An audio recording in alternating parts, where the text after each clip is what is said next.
And then they went with the PP2, which was the Kenner Fett. So Kenner got on board and they wanted their figure done. They wanted all the pictures of him so they could produce this toy. So that they did the famous Kenner shoot. So on the front of the packaging, you'll see him with like a fireball coming out of his gauntlet. That image, and a lot of the images you'll see are of that piece that they produced. And then it just went on for different stages onto like the Empire Strikes Back one. Right. And so that's a bit of a backstory about how the character came about. The actual character of Boba Fett. Probably, it didn't have a backstory with Lucas originally. I don't think. I don't know. Character. I don't think George Lucas really liked the character that much. Right. When he killed him off, he didn't put much scenes, and I think I'm wrong in saying he didn't like him, but he doesn't understand why the fans like him. Yeah. And he wasn't hard pressed at all by killing him off. He didn't feel that was a bad thing. But the fans really didn't like that. That was it didn't go down well. They've had 3 actors play him, right? The original Bullock. And there was this. And then for the remastered, Dickie bloke, Dickie Bird. Dickie Bird for the remastered. No, he was the. Mike Austin was the guy that did the special edition, and he was just a CG artist, I think, from England. And All right.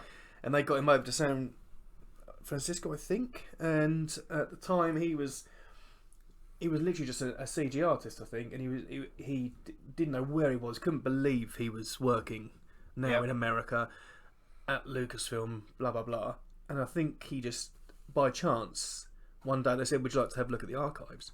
And he went up and had a look, and he was saying how much of a Fett fan he was, and something like that. But he got the chance then to dress up as Fett and go into the scene for the special edition. So that's in the scene with Jabba the Hutt, the awful scene with Jabba the Hutt, when Fett looks at the camera. He actually turns his head and looks at the camera. So Jabba the Hutt when he meets Han Solo outside the Millennium Falcon, and at Jabba's palace when he's trying it on with the backing singers. Jabba's palace. It's I've forgotten his name now. He's the guy we talked about last week with the was in charge of the archives. Oh yeah, he plays him because there's a funny picture of him with his helmet off, and there's literally like him with a moustache standing there with glasses on. It doesn't look like. That's not Jeremy Bullock. No, Jeremy Bullock only played him in Empire. Right, so that's 4 people have played him. And well, no, because there's a stunt guy as well. Right. There was Jeremy Bullock, the guy that played him as the stunt guy in Return of the Jedi. I think Jeremy Bullock came back in Jedi as well, I believe. Right. But he didn't do the stunts. And then there was Mike Austin that did the special edition. So that's 3. Yeah. Then you've got the kid who plays him in Attack of the Clones. Yeah, Daniel Logan, I think his name is. Right. Then you've got I imagine it's a different person doing his voice in the Clone Wars cartoon. And then you've got the New Zealand guy. Tamara Morrison. Yeah, so you had put Captain Solo in the cargo hold. Was again, I think, a British actor that did the voiceover for Empire. Really? And then in the 90s, or possibly the Blu-ray, I'm not sure, they got Tamara Morrison to do the voiceover. Yeah, covered all the clone troopers and everything. Yeah, to go back and retcon that in a roundabout kind of way. So, I mean, we could do a whole episode on Boba Fett. I think the fans would love that. Yeah, I think they'd really like it. But we're going to have to move on. We didn't even really speak about his backstory, where he's from, but it's pretty well. You didn't know. No one knew, did they? Back then it wasn't. Then they did obviously the Attack of the Clones, where you saw that his dad was Django Fett. That's right. Yeah. Which I thought was a good story. I like the idea that Django was the template for all of the clones. I liked the fact that he had a I didn't mind it. I actually enjoyed that fight with him and Obi-Wan. Yeah, it's good. Attack of Clones. I didn't mind that at all. A lot of people, say it's awful and that, but no, I like it. I love seeing the Slave One. That's the first time you see it with the cockpit where Boba is sitting in it and takes off. Yeah. The sound of the seismic charges going off and it goes quiet and then suddenly kicks in, and then they do that again in Mando. I've got to cut you off, I'm sorry, because we're already 9 minutes in and we're still on Boba Fett. I know you've got I think Boba Fett. Being rather rude. Being rather rude for your Boba Fetish. Yeah, we've got a lot of bounty hunters to get through. We've got Django Fett, he was alright. Right, moving on. IG-88 and IG-11. So IG-88 obviously in Empire Strikes Back. Yeah. For one scene, you see him on the bridge of the Star Destroyer, and he his head was famously the Rolls-Royce Derwent engine. Correct. And they used it in the canteen. Yeah, and you see it on the side of Luke's speeder, the open section where you can see all the wires and that. A very multi-purpose head. Oh yeah, he's been speeding along the desert. He's been drinks poured out of him. He's a versatile. Maybe that's why he's a good bounty hunter. He can get himself into a lot of different. Yeah, we're not really saying why people are good bounty hunters, are we? We're No. talking more about the concepts behind them. And you see him in Cloud City, don't you? Painted white in the bit where the Argonauts are chucking around 3PO's head. Yeah, yep. And there's also, I think there's like TIE Pilot helmets in there painted grey and stuff, and paint with a silver stripe in the middle. All that whole scene, there's tons of little gems in that. Is there? Yeah, in the scrap. I think they see Zuckuss, or Forlom rather. His head's there as well. Well, then we had IG-11 in Mando, so off of the same, absolutely brilliant. off of the same conveyor belt droid factory. They are a droid. They're assassin droid, aren't they? Assassin Because you see them in droids. Clone Wars, don't you? In Rebels, I think. Yeah, they're in that as well. Yeah. And good droid. Good droid. We're not going into much details. We haven't got What is it all right to just fly through all these, or do we? Well, afterwards we're going to talk about our favourites. So right. we're going to just go through. We've done that, We're really. going to go through who that. Well, you've talked about Boba Fett. I'll keep quiet my then for favourite. 10 minutes. Okay, next we've got Zam Vessel from Attack of the Clones.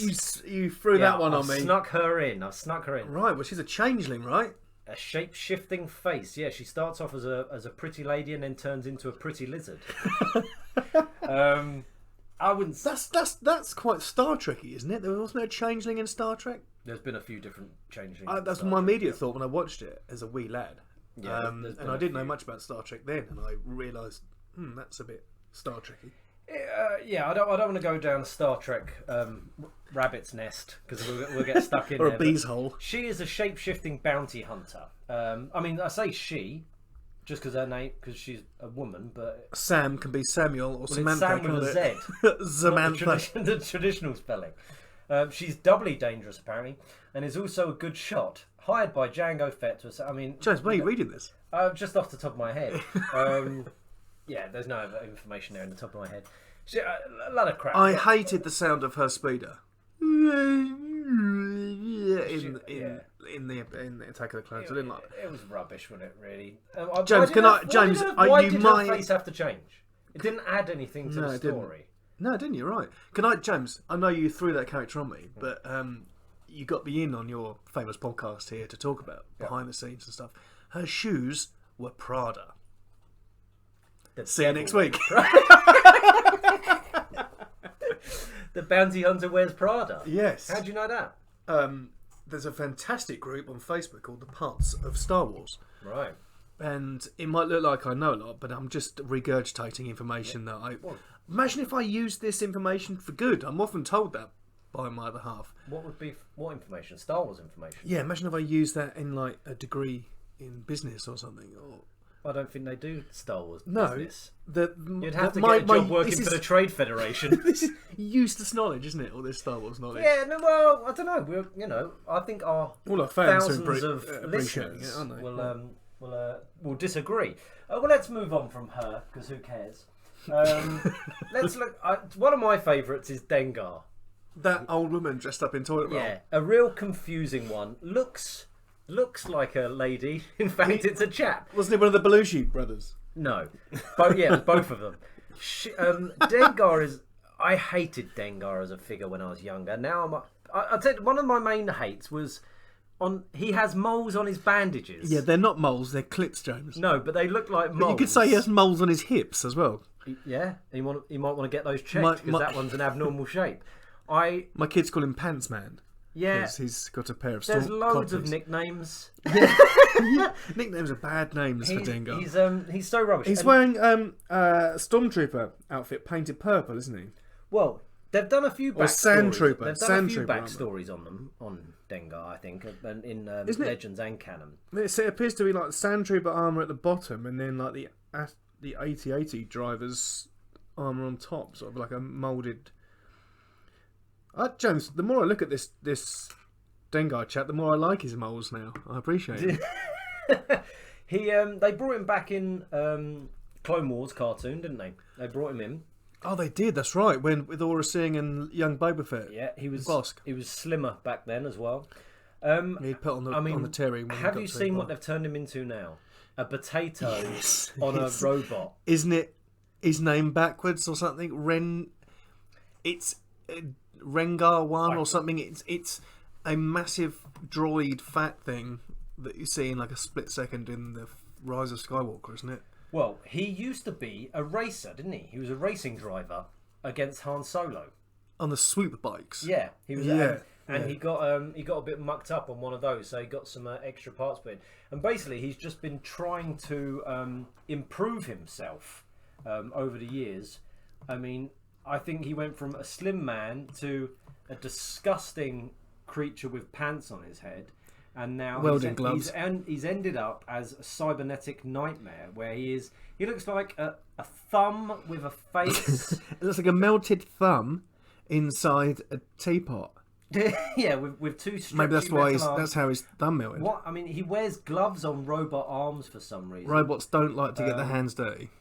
Do they not? No. I mean, he's not gonna pull. I don't think that's his main objective. If he's a human and he's in Empire Strikes Back and he's got to be in his late 40s, yeah. How old is he now? I mean, James, when you get to 100, you might look like a melted thumb in a teapot. I would choose death over an egg with droopy fish egg mouth. Yeah, I wouldn't go for that. But I like the fact they've kept him going. Yeah. Then let's look at the as you know, we're already 15 minutes into it. Can you stop time checking? I know we're bashing through James, this. what the time is? When's your bus getting 12 here? o'clock. Let's carry on. We'll talk about the two fly people, Zuckuss and Forlom. Right. Okay. Now they're sisters, right? What? You are correct. They are sisters. One of them. Now, no, we're looking at the figures here, and James, because he's on a low wage, can't afford the good Forlom, the Kenner Forlom, which is actually really the Zuckuss, because they got the names back to front. He hasn't got all his clothes on, so he looks like my nan. He's wearing your nan's Sunday best, isn't Yeah, he's got her blouse on, her fetching pants, and a nice belt.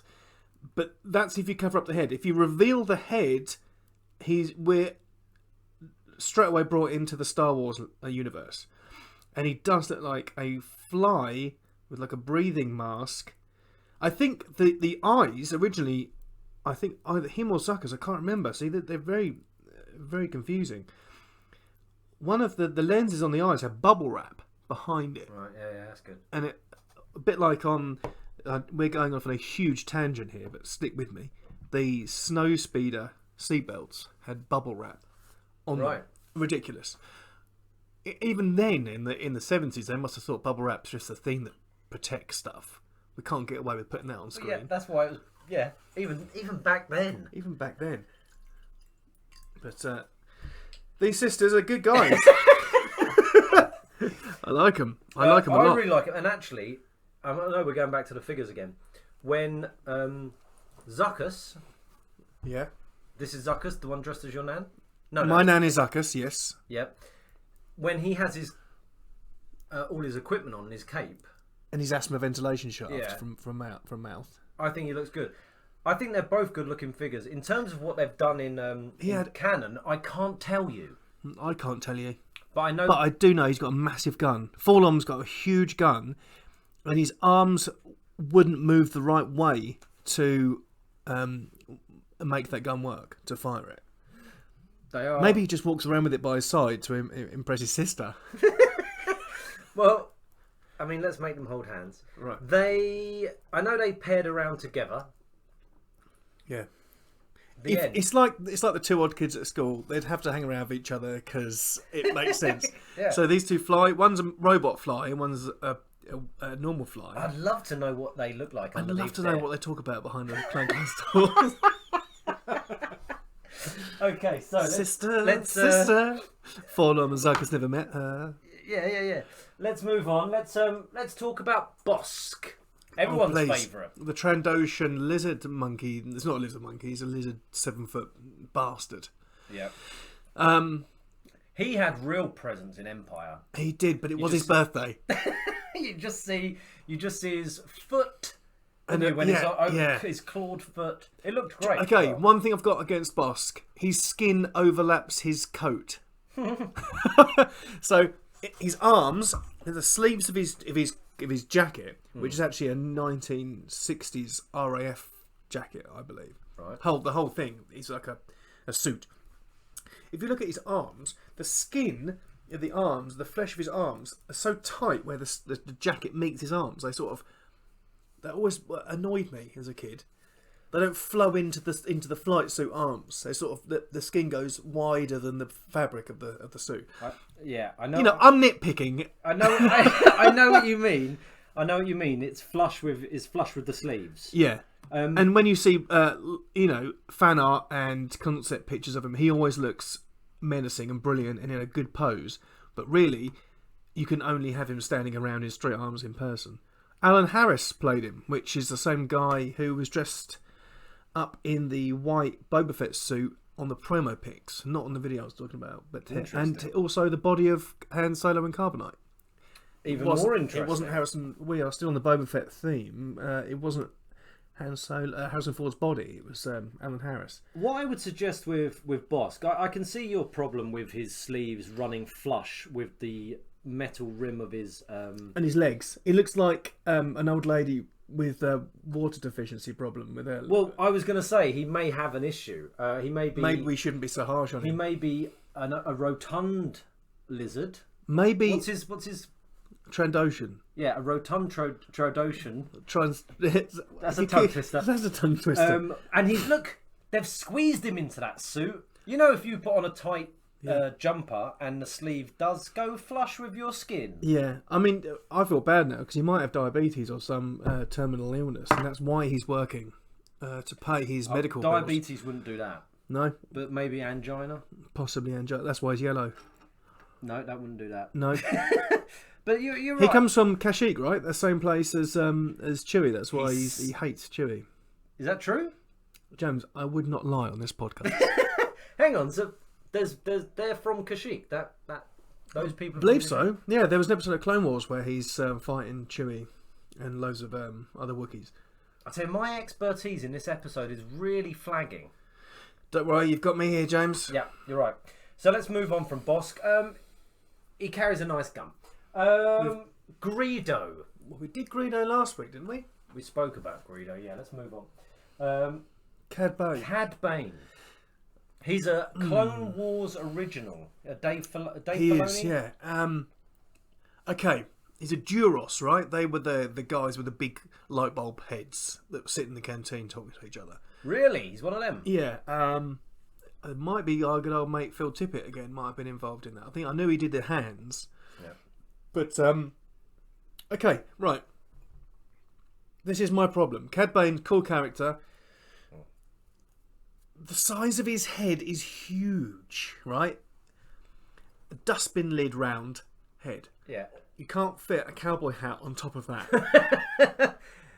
They've made him look great in the Clone Wars because you can get away with animation like that. Yeah. Try and make him live action. He will look like a sombrero walking in. He'll be a massive hat. He would just be a hat with two guns. So yeah, I can see that. Yeah, so I don't know it's like when you see Darth Plagueis. He sounds great, but then you see the character, the race he is in Attack of the Clones. Isn't he like the banking clan or something like that? Yeah, why would he be banker? I don't know. I don't think he's a banker. No, but he's in a motor car. He's one of their type. Yeah, bloody bankers. His head is about 7 foot long. Yeah. And it's not menacing. It looks stupid. Yeah. I agree. Well, there you go. That's Cad Bane done. To know about Cad Bane and probably more. Hang on, I've got one little tidbit. They didn't get round to doing the episode of Clone Wars where you find out how Boba Fett got the dent in his helmet. But correct. I think they did an animatic of it. And it was shown at Celebration, one of them. And Cad Bane shoots at Boba Fett and doing goes off his head, and that's the dent. Yeah, and why does he keep it? Because I don't know. No, not do I. I thought you might. No, well, to remind him to duck. Yeah, it's like putting a penny in your shoe. Yeah, exactly. Yeah. Don't forget your shopping on the way home. Hang on. What? Hang on, that dent in the helmet though. What sort of gun? I know, right? I know. Leaves a dent in a helmet that. Lightsabers. So a Star Destroyer destroying a Razor Crest, but the only thing left over was the Beskar spear. Yeah. It can't even dent that, and that's a shot from a Star Destroyer. What revolver? And never mind his hat. What's he got in his pocket that leaves a dent in a Beskar? Oh. That's a new retcon, though, isn't it? It is, yeah. The Beskar can deflect lightsabers. It's like why didn't R2 tell? Why didn't R2 spoil the whole Star Wars saga and just tell Obi-Wan or Luke that his dad was Darth Vader? Yeah, it's a tough thing to tell someone. Aurora Singh, for you people who don't know, she is the very attractive bounty hunter with long-fingered bald lady. She's a bald lady with a top knot. And yeah, very much like you. Are you? Yeah. She stands over the canyons during the pod race. That's where we first see her. Just what I was about to say. That's the only time you see her in the Phantom Menace. I remember getting the DK book, those DK books that have all the parts. Yes, and I remember getting that before the Phantom Menace came out and seeing her in it, thinking, "Who is this long-fingered bald lady?" Yeah, she looks great. She what does. a waste of a character. But they brought her back in again in Clone Wars. In the Clone Wars, and she was good. I think she helped. Didn't she help Boba Fett get the Slave One back or something, or find Mace Windu? That was his goal in the Clone Wars, wasn't it? He wanted to get revenge on Mace Windu for killing his dad. He didn't get revenge. I think he had a chance to do it, to pull the trigger, if I remember correctly. I have seen them, but didn't. Yeah, they were quite good when I watched them, but I can't remember them. Do we want to see Boba Fett face off against Mace Windu now in the Book of Boba? How old would Mace Windu have to be? I mean, we don't know how long people live in this, in this galaxy. He'd be about 80, wouldn't he? Well, do the maths quickly. I will. 40 plus 30. No. Because it's not. Luke would have been born at the end of Revenge of the Sith. Yeah, he could be close Mace to 80. Windu would have been in his late 40s. 70 to 80. 70 to 80. Sam Jackson now is probably 60. Yeah, and put a bald wig on him, and he will look 80. Sam looks great, whatever, doesn't he? So that's twice in these podcasts I've called him Sam. Like I know him. I must ring Sam later. Sam who? Samuel Jackson. Samuel Jackson looks great still. 70 to 80 in the Book of Boba Fett. Yeah. I think. Do you know what? I'd happily watch that. I'd happily see that. I don't think I even liked Sam as Mace Windu. It was we knew him from too many other films to have him in a Star Wars universe, but then it worked out okay. Having him back in the Book of Boba Fett, I think that would be quite good. Actually, that's the only... the other day we were saying, why is there a series? We welcome it, but what's the point? I think we've just decided that would be the point, wouldn't it? Finding out that his father, the murderer of his father, is still around, is still alive. Yeah. And he can get his own back. I think he had the chance to kill him as a kid. Yeah. What about if they team up like a buddy, like Lethal Weapon? Yeah. Would you like him to turn up? So what, in the start of the episode, Boba Fett's slowly putting his gun in his mouth, and Mace Windu screeches to a halt outside, and he goes, "I got a bomb in my toilet." Okay. Well, we've decided the first episode, haven't we? That's done. We'll pen that. No, you can't have Mace Windu back, James. Come on. But imagine the whole original trilogy. You were the only Jedi alive. They've already. Okay. Would you like to see Mace Windu's at home in his pants watching TV the whole time? He could have been helping out the good guys. He's eating Big Kahuna burgers. One-handed. Yeah, yeah. Well, you can eat a burger one-handed. Yeah, but you can't prepare it. He'll have a droid for that, wouldn't he? What about if he appears in the Obi-Wan series? Again, that's set. Oh no. That is when Luke is young. Yes, apparently baby still. They might do. Hold on. I think Luke's going to be about 10 in it. Well, you see Obi-Wan have a fight with Darth Maul in Rebels, and you hear Aunt Beru shouting for him, and then he runs across the desert at the age of like 7 or 8, right? 9, 10, 15, 20. Yeah, Yeah, so I think he's going to be about 10. But okay, look, we're going off on tangents. We're back on Boba Fett. Oh, right. So let's carry on. Aurora Singh. Oh, we done that, haven't we? Lovely bald lady. Yep. Does something with Boba Fett. How does she die? Do we find that out? I don't think she dies in Clone Wars.